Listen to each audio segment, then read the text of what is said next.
Today I have a great conversation with Patrick. We talk about the mindset of a business owner and the importance of visualization. Today's episode is brought to you by MyGo where you can build funnels and website all from one location. Easy to use, drag and drop builder. Build your first funnel today.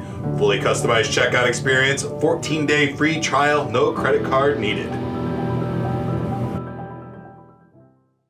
Welcome back, everybody, to today's episode of Clicks and Bricks. My name is Ken. I'm super excited to have Patrick on the show today. We're going to talk about mindset of a business owner. We're going to dive really deep into a whole lot of different topics. But before we jump into that, if you want to join my text line community, 314-370-2871. I will never try to sell you anything on that line. You can send me any question about technology or business, and I'll do my best to answer it completely unbiased, give you a good, honest answer with whatever that question is, or you can just say hi, and you'll be joined into my text line community, and I will send you tips and tricks on business, and every now and then some crypto and NFT news.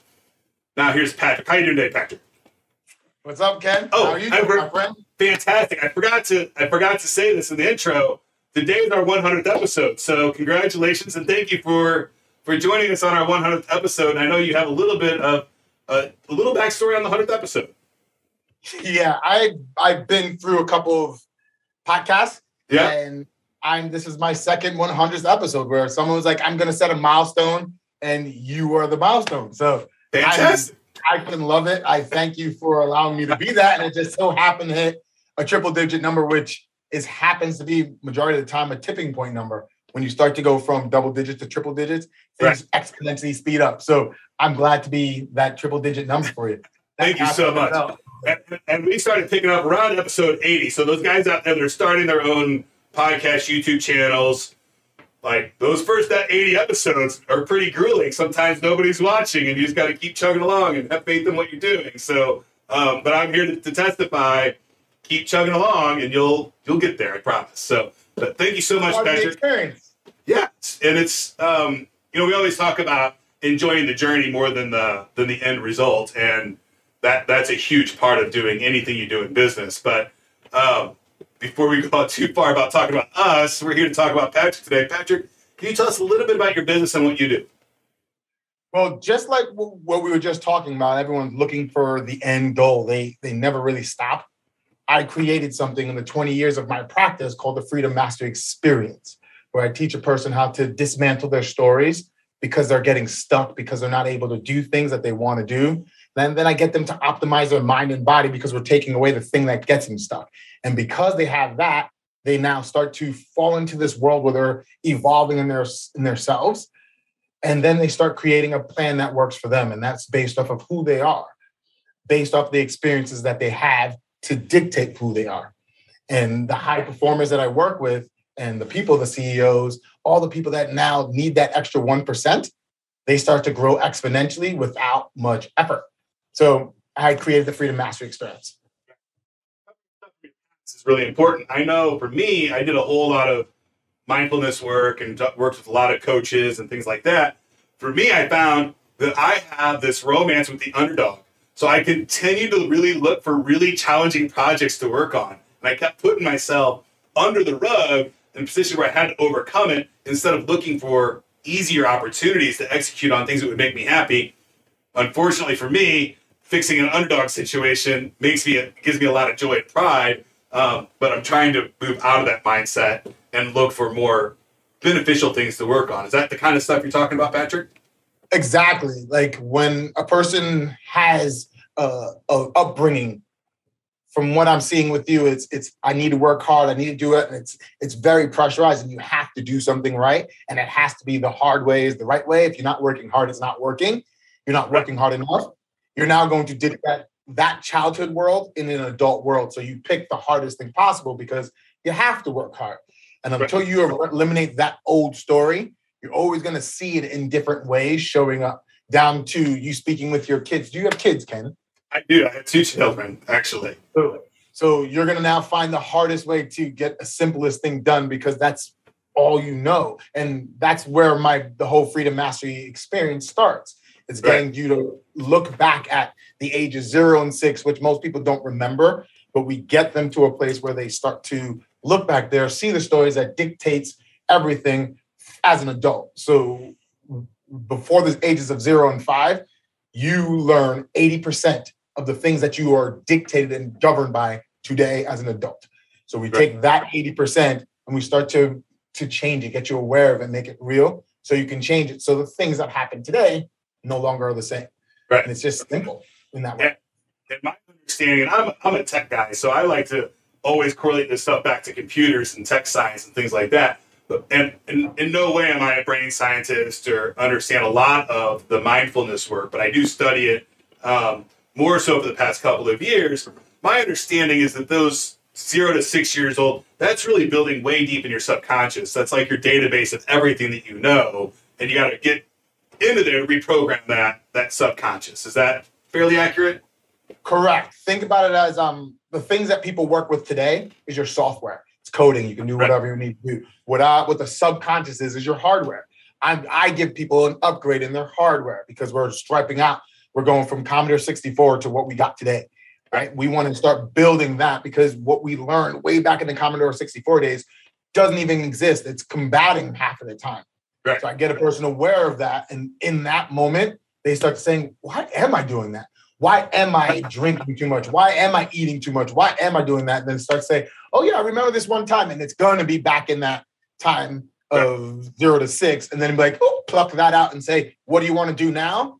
And I'm very simplifying it. But once you get to that place, it becomes really simple. Once you start learning, I have to upgrade my hardware so my software can work so much better.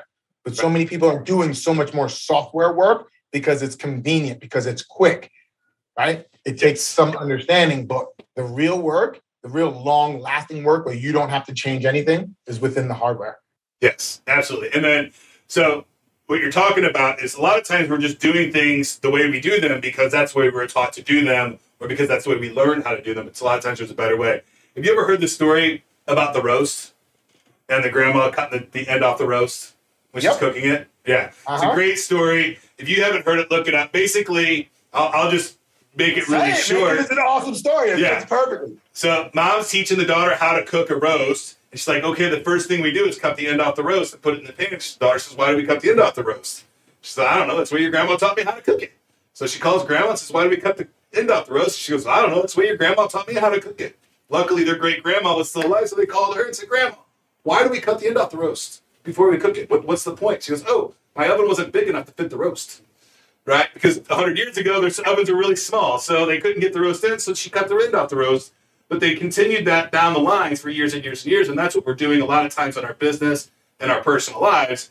You got to find out why you're doing the thing that you're doing to let that go and say, oh, well, I can eat the whole roast now instead of cutting the end off. What you just spoke about is generational learning, and that's the hub of what I do is I take apart that of the hardware. But now you hit it nail on the head. It's not from your mom's, so it's not your mom and dad's fault. It's not their mom or dad's fault. It's not their mom or dad's fault. It's way further back. Yes. Right? We have to understand we are trailing. Like the easiest one for anyone to really understand. The reason why back in the day in the Westerns, why you have to look for someone's hands is because if you didn't see someone's hands like this, your organism never felt safe because you can die. If you were in the Wild Wild West, they can shoot you really quick. Or if you're a caveman, you're probably hiding a stick or a rock that can kill you. So naturally, you want to see someone's hands. So if you ever want to make someone feel comfortable, you always show them the palms of your hands. Yes. And it's based off of that same experience. Wildly primal instinct. Now that's primal, right? Yeah. That's all the way back from caveman days. Those things are trickling along into our subconscious, our reptilian brain is where that lovely hack lies. It's just a matter of tapping into that hardware. Right. And things become really simple at that point. So this stuff is, I'm fascinated by a lot of the mindset work and all those things. This is not just a hobby for you. This is your life, right? This is your livelihood. So you're in this every day.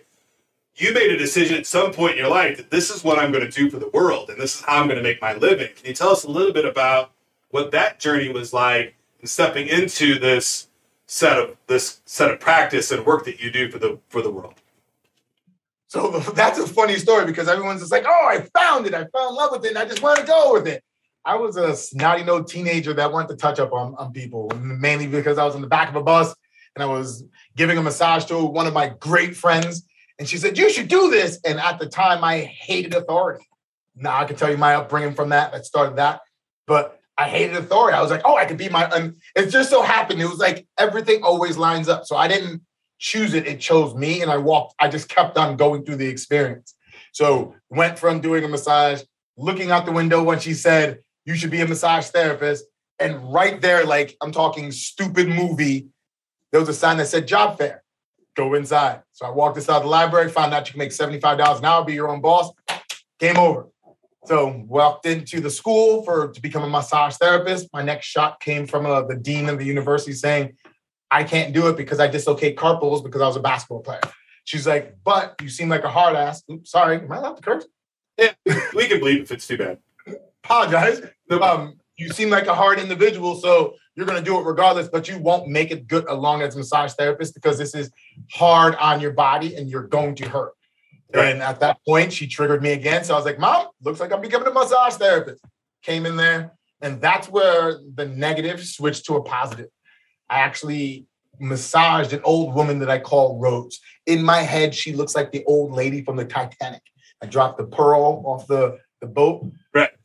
She walked up to me after going there for a decade and said, young man, I've been coming here for a decade and this is the best massage I've ever had. Thank you. And all the negativity, all the pain, all the things that I was harboring inside, like don't tell me what to do and being the hard teenager, just melted away. And all I wanted was thank yous. And from there, this is where things started to really trickle along. I was in pain. I did dislocate carpals. My elbow hurt. My shoulder hurt. My neck hurt because I was always trying to work around the pain. And that is something I had to learn to get around. So I had to learn all sorts of body work activities. I learned every hack, every trick, everything just to fix myself. And then I went into energetics, learned how to tap into a deeper, more powerful Patrick, which then led me into systems of the body and optimizing those systems, which then turned into psychology, which turned in like all these different things. And I had every bump I hit, I had a big thank you. Like when I went into energetics, I actually healed my eyes. I learned my lesson, lost my vision. And ever since then, I healed my eyes, perfect vision, came back, lost it a year later, just so I can learn my lesson.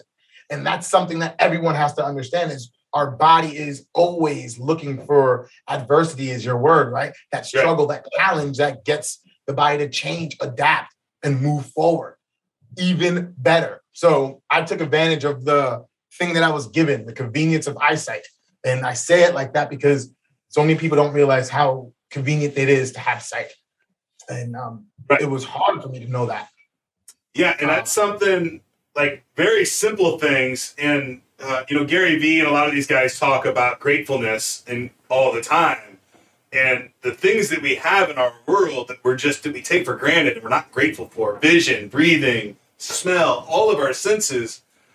The fact that I get to come to work and do this every day, right, is amazing. So, really try to find gratefulness in those, what you consider to be very straightforward, simple things like your vision. If you've ever been blinded, you get really thankful for vision very, very quickly when you lose it, right? That was my learning experience because I took it for granted. I was a body worker at that time, and I was trying to teach people in my negative way, pushing my agenda on other people. I was working with high-performing triathletes at the time, and they were saying, how can I get over this pain so quick? I was like, listen, you can heal anything. Look, I can take off my glasses and I can see. And I was able to fluctuate my vision, be able to see, and they can read anything. I was like, oh, yeah. And because I never owned it, and as myself, I kept on putting my glasses back on, for instance, which I found the story behind that. But I lost my vision a year later back to how bad it was, where it's to the point where I would take off my glasses and everything would disappear. It was very saddening. Then I learned all the body system because I had to now figure out why did my vision go bad again. So I worked on my vision. I worked on my circulatory system. I worked on all the things, right? Trying to fix the software. Right. when I had the hardware issues. And as soon as I start to get more of the hardware issues, understanding that my body and my organism was hiding and not allowing me to see the world because I witnessed my own little trauma. My mom was mugged in Brooklyn when I lived there. And it was during that pivotal 0 to 7 timeline where my body decided to go blind. It didn't want to see the world. And people like, oh, that happens all the time. You know, you move from Brooklyn to Middletown, and they saw that you had bad vision, so they gave you glasses. It's something going from poverty to not poverty state. And I was like, that would be awesome, but it happened to 3 other people at the same exact time. What is the odds 3 people would go through the same thing? I would lean more back on to the fact that it was the body, our bodies doing the best that our bodies can do to no longer see what's actually hurtful. And it took me a very long time to learn that story, to feel what I need to feel to get rid of that. So I had to reprogram that, which then sped everything up, which fast forward brings me down to now it's switched over from doing hands-on work to doing this virtual work, this connection work through here, teaching people how to dictate and clear up their stories, dismantle them so they no longer feel stuck, no longer feel like the old person that needs to change things all the time. They can be happy with where they are. And because they're happy where they are, they can now start moving through the experiences that make them the better person, rather than just trying to be the better person. Right. You have to go through those experiences, whether it's messing up a sales call, to looking at your wife and giving her a hug for the first time. I want to be better. Right. Then the experience is to be better. It goes through many different areas in that way. And I think, I do a lot of deep dives in this mindset stuff. And I think you can look at it 2 different ways. You can look at it like this magical thing, or you can look at it like you generally get what you focus most of your energy on, right? So it's not necessarily magic. It's that I'm going to work on this, right? So I find it hard to believe that people think that, I can go from skinny to fat or fat to skinny or weak to strong with all of my body, but I can't do it with my hearing or my vision or my speech, right? So, the body it does adapt. It will make changes. I know for a fact that if I take my glasses off and I leave them on for a month, I'm going to have some pain, but I'll be able to see a month later without my glasses on. But if I just take them off right now, I can't see very well. You're absolutely right. But this is where I had to learn. Like, we're now in my wheelhouse, so I'm going to geek out on you a little bit. I tried that. It's because I keep on putting on my glasses. And it wasn't that, because I didn't have the environment to do so. So let's take a dog with no awareness of the stories or anything like that. And we put a dog in a small room, right? Because we never given the dog a challenge to see far, his vision will start to enclose on him because he doesn't need to see very far. But as soon as you take that dog, put him on a field, his vision will start to grow because that's his environment. So when I teach somebody to grow and expand, they not only have to grow and expand their mind, but their body. Not only do you have to do that, they have to challenge it.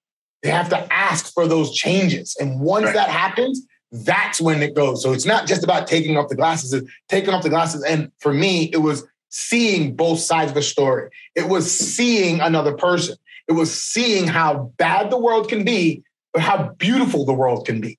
Yes. Once you see that, then my vision started to alter. That's when things started to really change for me. I was like, I just have to be present, the key word. Right. And then it was like, how do I see myself being present? Because I want to be out there. I want to do this real good. And then it's that's the trick, is staying present free as much as possible. And it's challenging because it's so easy to go on autopilot. Like, it is so easy to do because in reality, we do the same stuff day after day after day after day. So it's very easy to go into this autopilot mode, but it's a dangerous place to be, right? I think that's where depression starts to sink in, fatigue. All of those things are because you're not really driving your life. You're a member of your life. You're just existing inside this world, right? And you're just going through the motions. But if you're actually actively driving your life, it is tiring, right? But the good thing is you'll sleep better. It can be, and that's what I teach people. It doesn't have to be tiring because it could be fun. It could be exhilarating. You can have also passion. But if I ever wanted to insult someone without cursing them out or anything, I would say that they're existing in their life. And that's one of the worst places that you can be, is existing in your life, because you're no longer asking of your body, which means you're only deteriorating. Right. Like, it's literal. If you stop moving, you are technically going backwards. Well, and, I do the data center stuff and I do the podcast, but I also own a boxing school. And I see it on both sides. I see people existing in their brain and I see people just existing in their body. And I see very few people that are existing and pushing limits of their body and their mind. Right. And that's I think the holy grail. And I know I can do better on both avenues. Right. I tend to abuse and neglect both sides of it. But I'm at least mindful of it. And I try to push on both of those. And on the pain side, the phrase that I use every single day with my students is, pain is just weakness leaving your body. Get a good relationship with it. Get a good relationship with failure and get a good relationship with pain. Right. And know that when you have those bumps, that you're getting better, you're getting stronger every single time, right? That's absolutely correct. Yes. So, and it's huge. And the mindset, I find it hard to believe that anybody's going to really thrive without the right mindset. See, and I have trouble when I speak with a lot of people that talk about mindset, and they're not realizing, I don't even want to say it that way, is a common misconception is mindset that is something that you change. It's something that it's something that you gain. It's book knowledge. It's being smarter. And that's the concept because we're all about divide. And that's what started this whole train wreck of the way we live our life, is it's one or the other. No, you're either book smart or street smart. Why can't you be both? Like, as soon as you start to have a body, right? What mindset is the way you perceive the world, as well as how you're going to address the world. Not react to it, but respond to the world. And both of those equate to your mindset, which then dictates to what happens back in your childhood based off of the experience that now your supercomputer now ingrained as normal. And this is where everybody makes a mistake, is they're forgetting when they're a small child, they don't have logic until the age of 7. Logic does not kick in, and it's very rudimentary at that point at 7. So from 0 for 7, your environment that you grew up in is reality. It is everything that's right is everything. So if you grew up in an alcohol-ridden place, you're going to think the alcohol is fine. And then when you grow up, you realize that alters who you are and you don't like that. Then you try to fight who you literally are. You have to now have 3 ways. There's only 3 ways to unwind those things. The amount of shit that I thought was normal growing up, that when I talk to other adults now, and they're like, whoa, that's wild stories, I'm beside myself half the time. Like, oh, I just thought this was normal. Like, I thought it was normal for every 8-year-old to get a den of beer every night, open it, and take a couple drinks. I thought that was normal. And to do that 20 times a night was totally normal for me, because every kid in my neighborhood did it. So, and that is part of the generational learning, and that's who you are. I can never say, oh, poor you, because that's all the shit that you had to go through to make you the beautiful human being you are. Absolutely. I could never say, fuck, that's horrible. It's like, nah, that is who you are. Yeah, that's a tough situation to be in. But look how you have grown and worked with it. Right. And my kids get the benefit of me knowing that now. Correct. Right. And now you can teach from that. Yes. But now this is where, like, I tell people, I was like, there's only 3 ways to get rid of all of that. One is you go through some brain trauma. You get hit by a car, you go through some traumatic things where your brain wipes the hardware clean. And then that's where people wake up with amnesia and I used to like sushi, now I don't. Or they used to do all these things that are completely different. They go from righty to a lefty. I can go through why that happens inside the human organism anyway.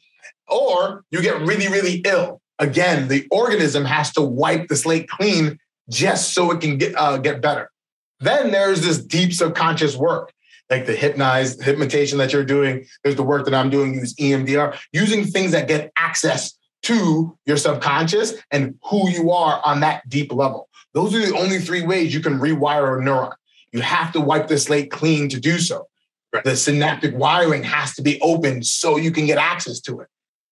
Yep. The body's choice, though. You have to feel safe to do it. And that is where people get tripped up. They think they're breaking the system, where they're not only the system saying, yeah, right, you got it, go ahead. Psych. And you said righty to lefty, and I can't, not many people know this about me at all. Well, a lot of people know that I'm wildly dyslexic. I'm very, very dyslexic. But I still today, at 46 years old, it takes me an extreme amount of brain power to know my right from my left. Like, I know my right from my left, but it takes me, like, I had to stop and think about it. I can talk about it, computers, ins and outs, database structure, algorithms, all kinds of stuff. But you ask me left and right, I had to stop and think about it because I don't know it just inherently. Which one is? Because I used to be dyslexic. Well, I still, like, it still shows somewhat, like, Right. I'm not knocking dyslexia or anything like that. Yeah. But where it shows for me now is when I type, and I'm typing really, really fast, I see the glitch when I write the word for. It would be FRO. Like, I'll see small things like that happen. It'll be AER. Those ones also trip me up. And that's also those are bad for me. But, like, do you see how it comes out now? It's a matter of you learning that's who you are at the precise moment, and you're getting over it. Yep. And it, like, we could go into the old school. Yeah, but I'm so goofy. Like, I bat left-handed, but I golf right-handed. I box left-handed, and I write right-handed. I shoot guns left-handed. It's just, depending on whatever I do, I go with different hands. And so I'm not ambidextrous. I do specific tasks left-handed or right-handed. It's so bizarre. Which you choose, which means if you have this small little these small little muscles working, you can choose. Like, you're dangerous. You are a southpaw and a righty. Like, you are literally. Well, I really struggle with the box right-handed. It's a struggle for me to box right-handed, for sure. I guarantee if we cut one arm off and cut my opposite arm off, you'll get it way faster. Yes, way faster. But I do that every day of my life, so it's a huge part of my life. So anyway, moving forward, we still got plenty of time, I think. So we like to talk about adversity and thriving in business. So do you have a story or a tip or both for overcoming adversity in your mindset? So, you're down in your dumps. This is for when the business owner is looking at the checkbook. He can't make payroll. He doesn't know what to do. And he needs to step back from it for a minute and look at the whole picture to come up with that. He's got to come up with a solution or quit, right? And this is his moment. How does he not just go across the street to the bar and drink his problems away? So this is a difficult one because it's sad, but it's something that we all, I wouldn't say have to go through, but because the organism learns from pressure and changing, you have to go through something. You have to understand where you're at, understand you have to push up against your wall, is what I call it, to make it through it, right? You have to go through this adversity to do so. And what popped in my head was two humongous moments in my 22-year career. One I call my $40,000 moment, and one is the COVID experience, right? It's sad to say, it's not even sad to say, the first time I didn't know what I was doing, the second time I understood what needed to happen. So with my $40,000 experiences, I actually had my massage practice. I had a couple massage therapists underneath me because I had a 3-tiered approach to making someone better. And I didn't want to do all the work. So I wanted to offer other people work. But then things weren't going right because they didn't have the standards I was. And they can't have the standards because they didn't have my experience. That was my first mistake as a leader, is thinking everyone could do what I can do because I can do it, which means shows you how low my self-worth was. I make that mistake every day of my life. Still make it. Right? And I think most leaders begin in that world, and they don't. Well, you have faith in your staff, right? You have a lot of faith in the people that you hired. You hired them. Like you bet on this person, so you think that they can do all this stuff, right?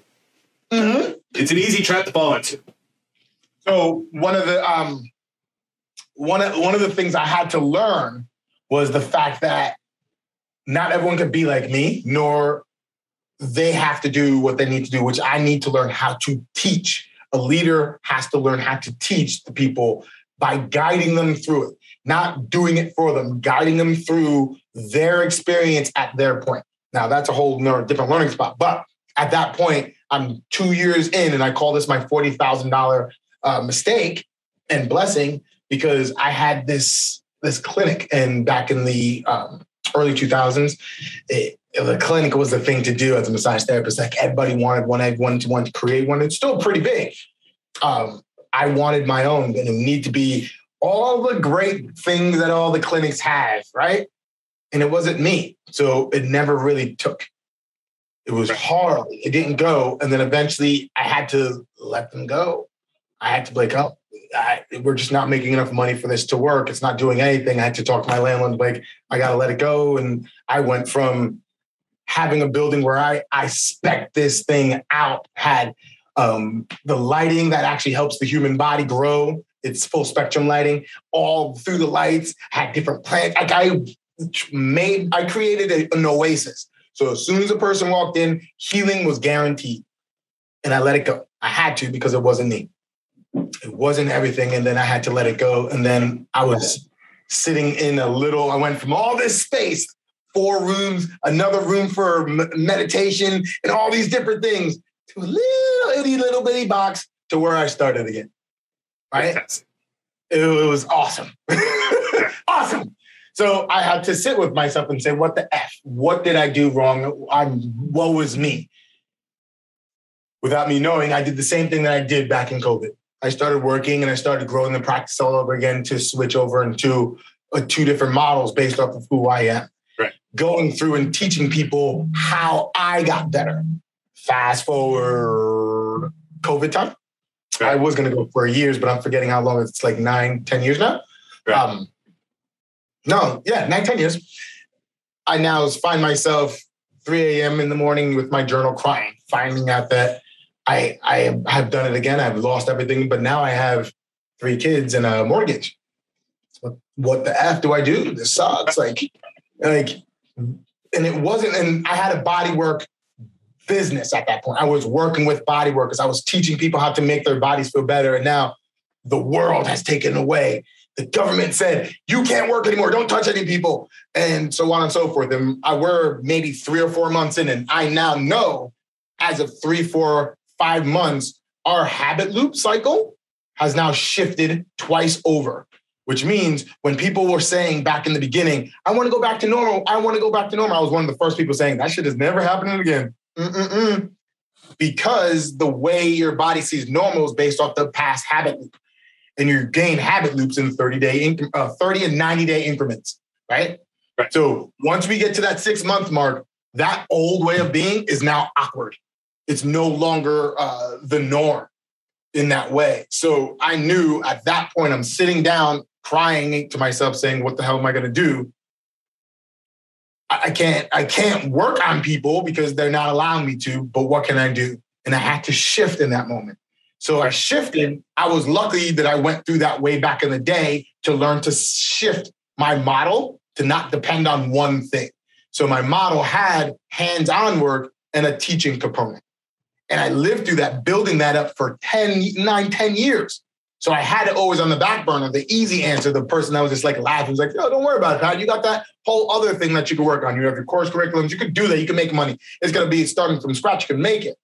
But the speed of this came from what I learned. The speed of it came from the fact that I knew who I was. So I was sitting down. I wasn't mourning the fact that the government took away my hands-on practice, my moneymaker. I was actually mourning the fact that the world has now shifted. It broke my heart to think that everybody just wants to be saved. They want a pill. They just want to be taken care of. And I'm not even bashing people that has taken it. This is not about vaccinated or unvaccinated. It's not about that whatsoever. It's no one ever started to ask the question. Well, I'm not going to say no one, but majority of people weren't working on how to make their bodies better. So they didn't need a vaccine. So they didn't need XYZ. Even if something would come up, they would be in their way. They didn't even put it in their way, in their thought processes of what do I do to get better? So I get the vaccine, but you're still the vaccine works with your immune system to bolster it up. The higher that goes, the better chance you have. That's just with anything. Let's forget about the vid. Let's forget about that whatsoever. Even the flu shot, all the things that happen, the better your immune system is, the meds bolster that up. But it's now hit this point that it flipped, right? It flipped where everyone depended on the meds as their need to fix their body when it's always been the opposite. Because of my eyes, I knew that for a fact.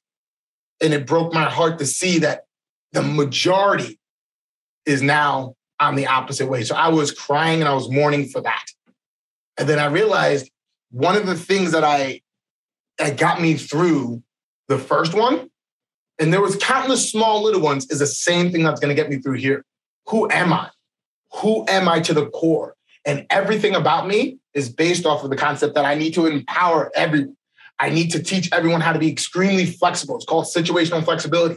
I have to get people to really get dedicated to who they are. And once they start, like, those are my 3 core values. And once I started teaching my core values, it was simple to start saying, oh, by the way, guys, this is what we need to do. We need to now pivot our business. We need to become more flexible. What is your key thing that you want to do? And he's like, I don't know. What do I want to do? I was like, what do you love doing? What do you love talking about? Even in your business now, if you start talking about that, you're going to now start getting people to love you because you're showing your true, authentic self. It's like showing your hands. I have nothing to hide. And then the organism naturally wants to come with you. Then they start feeling safe, which then they start spending money with you because, based off of selling, it's about know, like, and trust. Start showing your hands. Start speaking your true self. Their organism, not their mind, will start saying, I want this guy. What's up with this guy? He has so much energy. He's freaking crazy. But for some reason, I want to go next to him. I want to know more. That's the subconscious now feeling safe. And if you start doing that, then you start growing in any business. Absolutely. And then I started leading with those 3. And then my performance aspect of my business started to take off at that point. I started working with these high performers because I couldn't work with the whole and support my family because it just wasn't a good pool for me to be in. Now we're talking business-wise. It wasn't just a viable pool. I need to go to the high performers. And the concept is you have to get rich before you can help them. That's a win-win, right? I had to go with the high end, make my high-end offers, go with that and grow that. And once I grow that, then you just give all that shit away and say, come on, guys, you can do it too. Because I am based off of empowerment.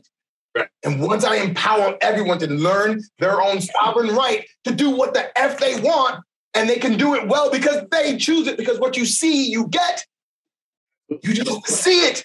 So and then it became... I shut down a business during COVID, right? During this whole thing. Me and my wife had a boxing... This is a very slight difference. We moved the business and everything for contract reasons, but we shut down our boxing club and we opened a boxing school. Like, that difference changed our entire lives. Like, not just the business, but changed our entire lives. It's given us so much gratification for the work that we do now versus having a place where people come to box to where we have a place where people come to learn to box has been a wild change in our lives. And that's all the difference in the world. Those small little changes are huge, right? So don't be afraid. Like, people talk about they're afraid to change. Make small changes, measure them, repeat. Small changes, measure and repeat. Sometimes the change is bad, you can go back. So that's why we don't change a whole lot of stuff at once, right? Do small changes, measure it. Okay, that's good result, and we keep moving forward. Those are huge things. But you mentioned a couple things, and one of the things that I think you really nailed on that we talk a lot about on Clicks and Bricks is that you defined a new customer persona, and you really knew who the target client was, which is people that are looking to perform at a high level, right? And they're actually seeking that stuff. So knowing who your customer is vital. It is so important. If you were to say, hey, I'm going to offer my services to everybody, you will serve nobody, right? But if you say, hey, this is who my product's for, and what I see most business owners hang up on here is like, but I can help all these people. You can, but you will not help anybody if you try to say that. You have to say, these are the people that I help. And you can have more than one customer persona. That's okay. But you have to know who those exact buyers are for each problem that you solve. And that is huge. It was 100% right, Ken. Yeah. Because as I was sitting there and I was doing this more and more, I started to lean with who I was. So this is where the learning comes in, because I went through this iteration a bunch of times besides the $40,000 mistake. And this one, I went through it all small little ways where I started to understand who I was. So the first thing that person has to do to make it through adversity, whatever it is know who you are, down to a deep, deep grow. And it's not, I'm a dad, I have a business owner, I'm an entrepreneur. It's way deeper than that. It's what you stand for. It's what you would stand up and like show your kid, this is why we fight. Like, right. If it comes down to it, this is what you do. Once you figure that out about yourself, and I have a whole module and section where we take that apart based off of generational learning inside the Freedom Mastery experience. But what I'm talking about is the first pillar within the Freedom Mastery experience is getting a person to know who they are based off the stories that they tell themselves.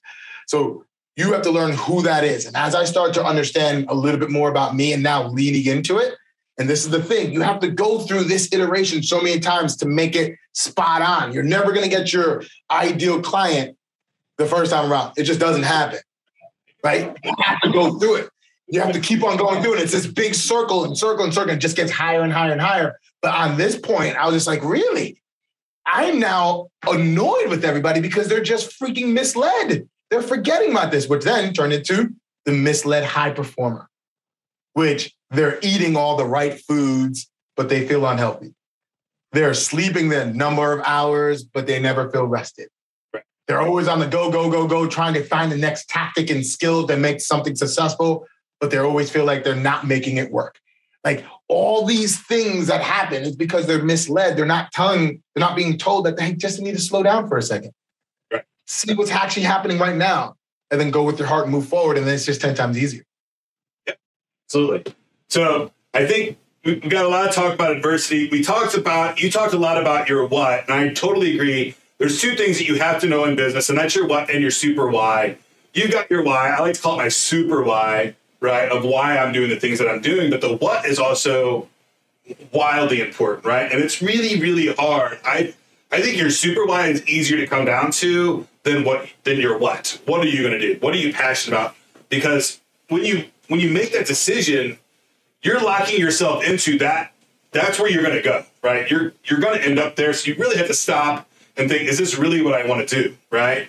Because I promise you, if you put your mind to it, it's what you're going to do, right? So whatever it is that you decide, hey, this is what I want to do, and you go after it. And for a lot of entrepreneurs, this is scary stuff because we always have these new ideas and we're clicking and we're always like, oh, so we're always chasing these shiny objects. It's really, and I think that's a big problem for a lot of entrepreneurs is chasing that shiny object. They don't lock it in and say, this is my what? This is what I'm doing now, right? I think that's a lot of why people feel like they're spinning their wheels a lot because they're afraid to commit to their what. So I have 3 pillars, right? 3 pillars being 1, the stories that we tell ourselves.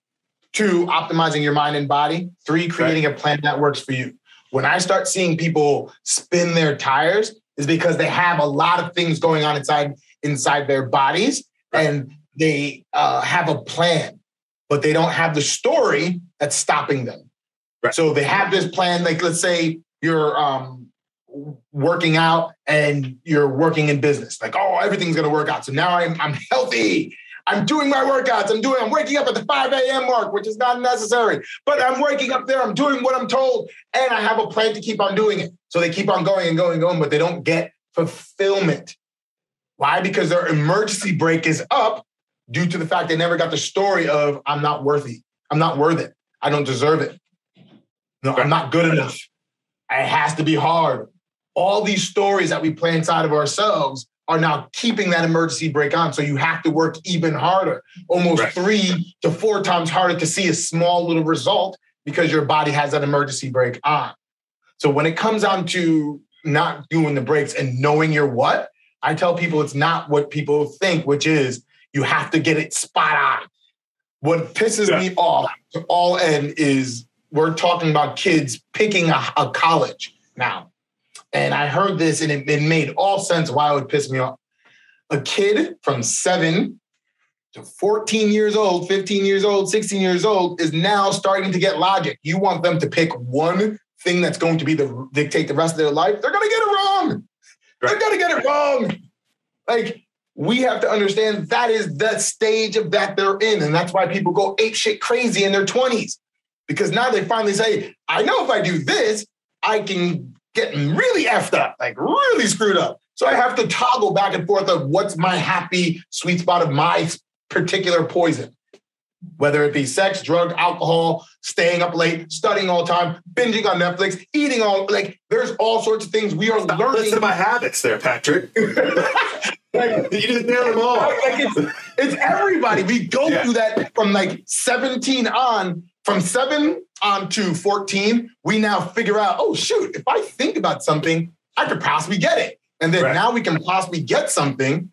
Now we have to toggle how efficient we can get that thing, which is then from the 18 to like the 25 point. Nobody got their shit together before 25. And if they do, it's damn luck. They are the like, what is the word? The oracle. Something. Yeah. They are that guy. Like they got it really simple. They really got it and they just honed in. But they got it and they honed it in and it wasn't by accident. It's because they honed on to the one thing, the what that they wanted. Now, how do they do that? Is by getting into their body and realizing this is what I love. So when I teach my entrepreneurs, I walk speaking of which, I walk at 6:30 to 7 with my dog. And I live in the Northeast. And before the clocks turned back, it was dumb dark out. And I did an episode where I had a flashlight. And at the time, I had a little baby mag flashlight from Costco. Right. I was walking around and I didn't want to keep my flashlight on because I didn't want to scare the animals. But I also wanted to see the animals so they wouldn't eat me. Like I wouldn't mess with them. I'd get kicked or something by a deer. So I would do this with my flashlight every now and then to see where everything is when I first walked into the park. Once I knew knew I was there and they knew we knew each other existed. I was able to walk through my little path without fear because it's all about keeping your nervous system low and calm so you can think. And I do a lot of my processing there. Right. But halfway through, I started to open up my flashlight from pitch dark. I would see something. And then I started to equate that to, this is how an entrepreneur thinks. If they're freaking out and trying to do anything, the first thing that they see, they're going to run with, right? It's like, oh, I see it. That's what I got to do. And they're not realizing what's happening. But as soon as you open your stream of vision and see that there's a path and it's curvy through the different trees and through everything, then you can now start to understand what you have to do and choose. I really don't want that tree. I really do like that tree, but I could do a little bit in the middle. I can learn from a guru, from a mentor, and not do everything that they are because then that's them, me being them. I have to take what they know, mesh it with what I know, so it becomes mine. Right. And the only way you do that is by seeing your path. Keeping your nervous system down does that. And that's just stacking knowledge, right? So not everybody, but there's a lot of people in the world that it's like, it's black or white. It's this or that, and it's both, right? It can be both things at the same time. That's what I was talking about. Right? So you're just stacking that. You're taking their bits of information, put it on it, using what works for you, throwing away the other stuff, and then moving on with life, right? It's just growth at the end of the day. So and that's absolutely right. So It's about stocking. And my when I speak and I talk, it's not about the what so much, because once you find out your why, the universe starts taking control and starts putting things in your way to give you your what you're going to be doing. No matter what, 100%. It's going to like give you, like, if you ask, I had a client during this one time, there was construction that was happening inside of her town. And she saw the storm coming. She was like, oh, I hope they get flooded out so they can stop because I really don't want to do what we're going to do. She's like, yeah, I know I should never said that, but I learned a very valuable lesson. Be careful what you ask for because you might get it. Because they did get flooded out. And the only way that she could get flooded, they get flooded out, is if she got flooded out. So the river jumped up, went through her stuff, flooded out. But it wasn't based off of her. The fact that Irene came, just flooded everything. But you have to be careful what you wish for, is the point of that. The more you see it, the more it can happen. But you have to realize the universe already has many things in play for you. You just have to go along with it. I think the more important part of that is if you can't picture it in the future, it probably won't happen. Nope. Right? You are now existing. There are people, things are going to happen to you either way. But if you are in a position and you want to be, if you want to make $10,000 a year more, or you want to make $100,000 a year more, or $1 million a year more, if you cannot visualize yourself doing that, you probably won't get there. Right? I'm going to stack something on that. Okay. So this is vision board, manifestation. Right. This is kind of, and I'm not knocking the secret because it's very important. This is kind of where the secret went a little short. Right. You have to have an action based.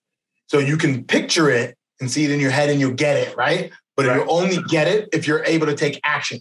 Action happens inside the body. Visualization, seeing things happen inside the mind. Remember how we have to mesh everything, the mind and the body? Right. So if you took your image and gave it a feeling, you'll get there twice as fast as you got there in the first place. Right. So if you don't plan something, you'll never get it. You'll fall for everything, right? You'll start reaching for everything. But if you start planning it, you'll get it that much faster. But if you start planning it with a feeling and an intention, that's when things start streamlining ridiculously fast. Yeah. But the only way you can see it, feel it, say it is what I call making it real and do a mind movie, is the fact that you have to experience all the bad shit so you can know what the good shit feels like. So many people are like, I want $1 million. And the reason why it doesn't happen is they don't realize it's hard to have $1 million. Because there's people trying to take your $1 million. Like, because, I had to realize that, I didn't have a lot of money because, I just killed myself with it when I was younger, right? I would have just been dead. If I had $1 million when I was a kid, I absolutely wouldn't be here today, right? So I couldn't have wealth when I was younger because I didn't know how to manage it. There's a difference between wealth and having money. Or financial wealth. Yeah. Right. Like wealth is something, it's not just money. It's an understanding. It's so much more healthy to be wealthy than rich. Correct. So many people get the lottery. And this is a stat you can actually look up if you're ever saying Pat is full of ish. Look up the stat for how many millionaires win the lotto, get all the millions, how fast they lose it, and that they're in a worse position than they would if they'd never won the lotto in the first place. And that's because they never dealt with their mindset. They never dealt with who they are to start learning how to compound that money, to learn how to spread it across, to be in a healthy, wealthy lifestyle. Absolutely. That is what we're looking for. That's when we're talking about a full spectrum, that's what we're looking at. I'm having a blast talking about this stuff, Patrick. We're starting to run a little bit short on time, and I think we need to schedule another episode for us, just a more long-form conversation, more than an hour. We can just talk for probably a couple hours, just have a great time going back and forth with all these different stories and stuff. But since we're running a little short on time, I'm going to skip the thriving question for today. We're going to jump right into tech. Do you think, what piece of technology do you use, and how do you use it specifically, that has really made a significant impact in your business? I think I know what you're going to say already because we talked a little bit about this. What piece of technology has made a significant change in your business? And tell us a little bit about how you use that technology. So when I started this whole process, I was talking with your lovely little aide that helped you out. She asked me this question. I was like, there's so many different things I have because everything goes through a funnel. I need my calendar. I need the calendar synced up with my lifestyle calendar so it doesn't mess with this. And I have this all different things. But as I started talking with you, I realized Zoom made everything different. Because remember, in that COVID stage, all I had was my online calendar that synced up with my personal calendar so somebody can book on their own, which then led them into my Kajabi platform, which then they got all the homework, and then I would work with them based off that homework.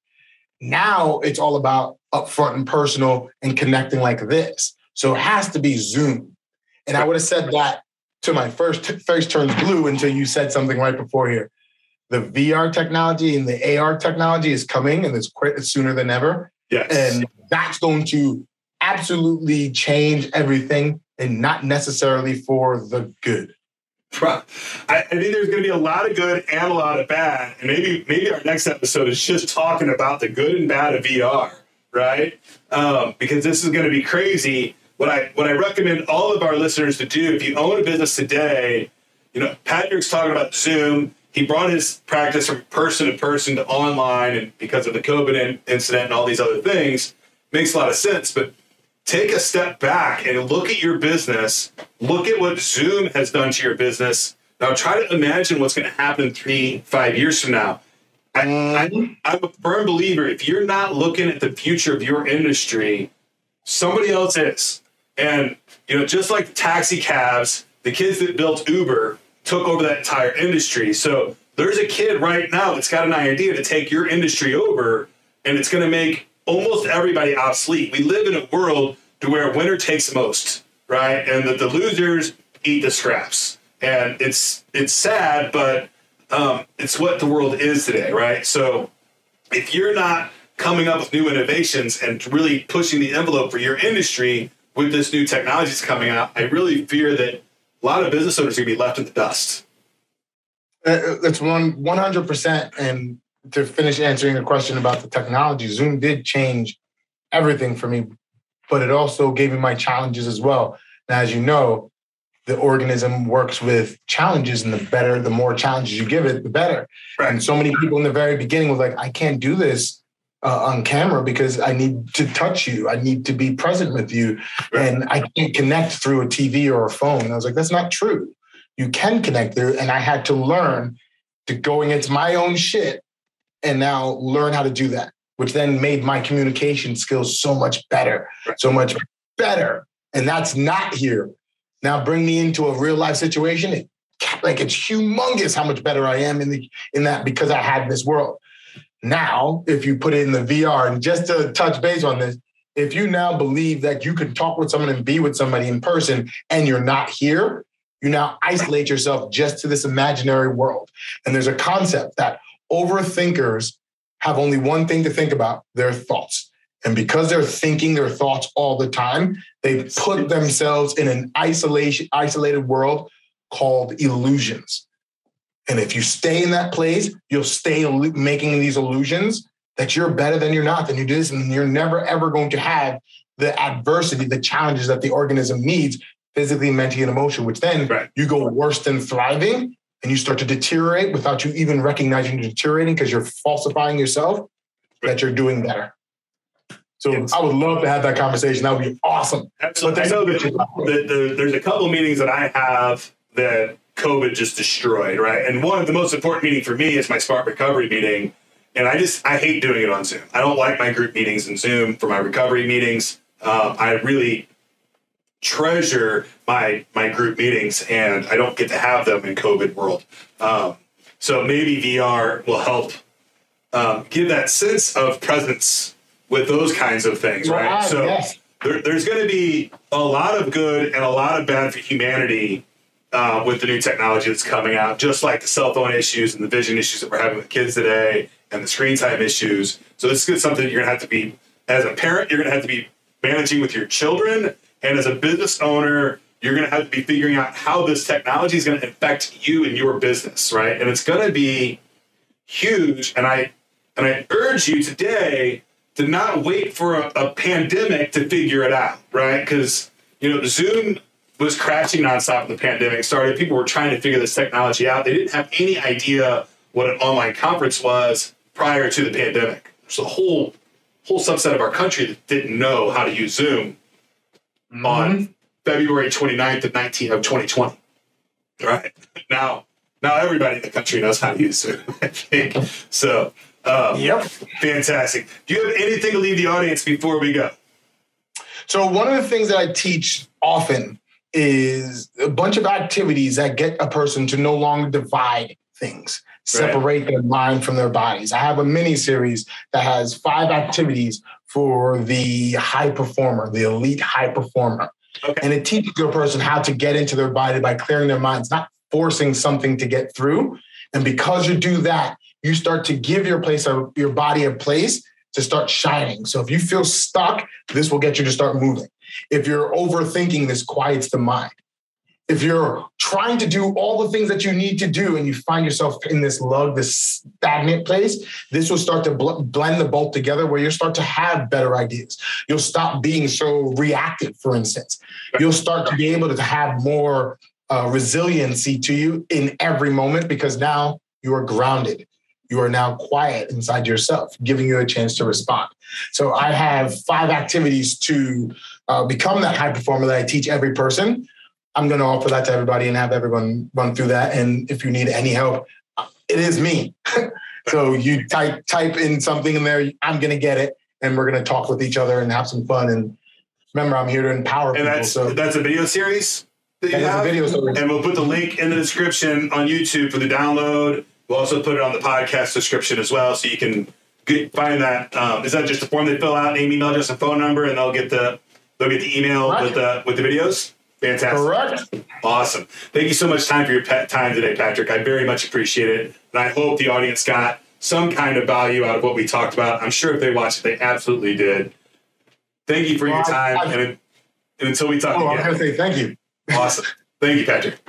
That's it for today's show, folks. My name is Ken. Again, if you want to join my text line community, 314-370-2871. Just text that number. You can just say hi or ask me any question you want about business or technology. It can be a problem you're currently having, just something you want to know, and I'll do my best to answer it completely unbiased. That's it for today's show, folks. Good to